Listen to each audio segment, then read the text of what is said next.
암 진단받으면 제일 먼저 드는 생각이 바로 이거죠. 영양제라도 챙겨 먹어서 면역력을 빨리 올릴 수 있을까? 그런데 이때 정말 조심하셔야 됩니다. 영양제 중에는 복용을 잘못하면 치료 효과를 깎거나 몸의 상태를 더욱 안 좋게 만드는 상황들이 생길 수 있습니다. 안녕하세요. 여러분들의 암선생 종양내과 전문의 곽지성 원장입니다. 영상을 시작하기 전에 오늘 한 가지 말씀드리고 싶은 게 있는데요. 제가 오늘 말씀드릴 내용은 치료 중인 항암제에 따라서 다르고 환자분들의 의학적인 상태나 몸 상태에 따라서 달라지기 때문에 복용 전에 주치 또는 전문 의료인과 반드시 상의하여 결정하시기를 추천드립니다. 원래 영양제는 누구한테나 좋은 거 아닌가요? 대부분 그렇게 많이들 생각하실 수 있을 것 같은데요. 암 환자분들 같은 경우는 항암제의 효과를 방해하거나 그 항암제 독성을 더욱 키울 수 있는 잠재적 위험성이 있기 때문에 어떤 영양제를 드실지를 전문 의료진과 잘 상의해서 결정하시는 게 좋습니다. 근데 그러면 암 환자분들은 어떤 영양제를 조심해야 돼요?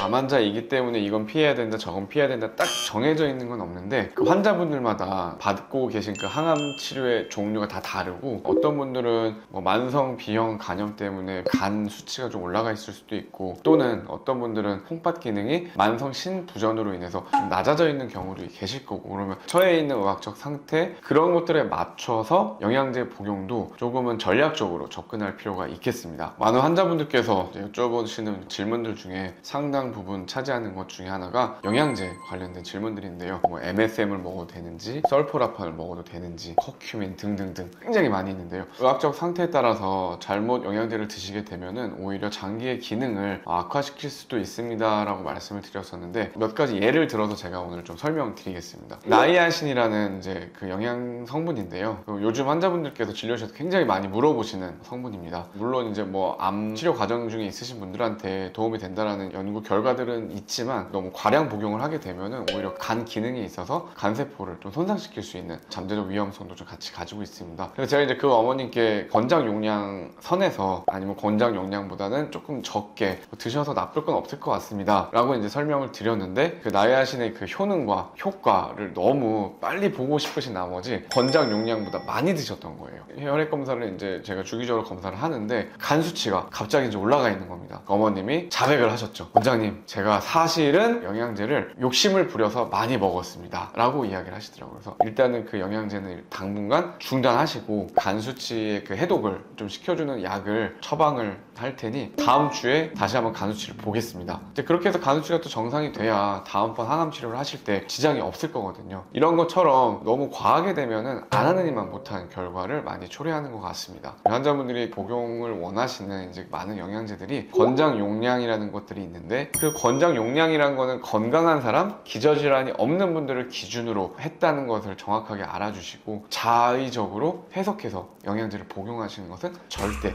피해 주셨으면 좋겠습니다. 그리고 또 한 가지 예를 또 들어드릴 건데요. 유방암으로 인해서 키스칼리라는 이제 표적 항암제를 드시고 계신 분들이 아마 이 영상을 시청하고 계신 분들 중에도 있을 거라 생각이 듭니다. 근데 그 키스칼리를 복용 중이신 분이 10가지 영양제를 저한테 적어갖고 갖고 오셨어요. 그 어머님께서 궁금해하셨던 그 영양제 중에 커큐민이라는 영양제가 있었습니다. 커큐민은 이제 키스칼리를 복용하시는 분들은 주의하시는 게 좋은 게 커큐민을 복용하게 되면 우리 몸에서 그 커큐민을 처리를 하기 위해서 어떤 특정 효소가 사용되게 됩니다. 그 효소랑 키스칼리라는 항암제를 복용했을 때 우리 몸에서 처리하는 효소가 동일합니다. 그러면 우리 몸에서는 그 여러 가지 처리를 해야 되는 로딩이 증가했는데 그렇다고 해서 그 효소가 갑자기 우리 몸에서 많이 생산되지는 않거든요. 그럼 예를 들어서 어떤 약물과 물질을 대사시키는 효소가 100개가 있다고 쳐볼게요. 그럼 그 100개를 기존에는 키스칼리라는 항암제를 매일 복용하면서 사용을 하고 있었는데 이제 다른 커큐민이라는 영양제를 복용함으로써 거기에도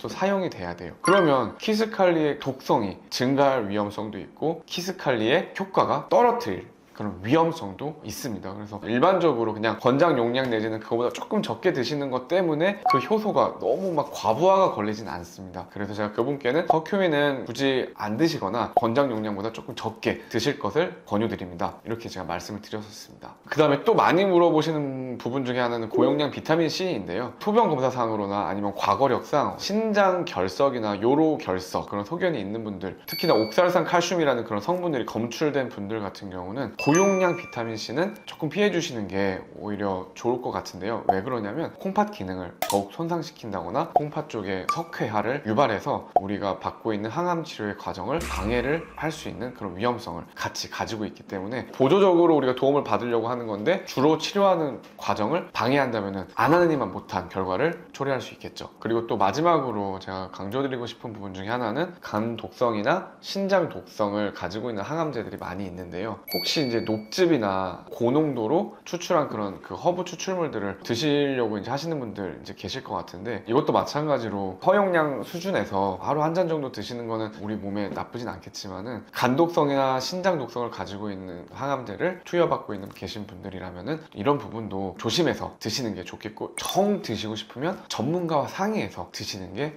좋을 것 같습니다.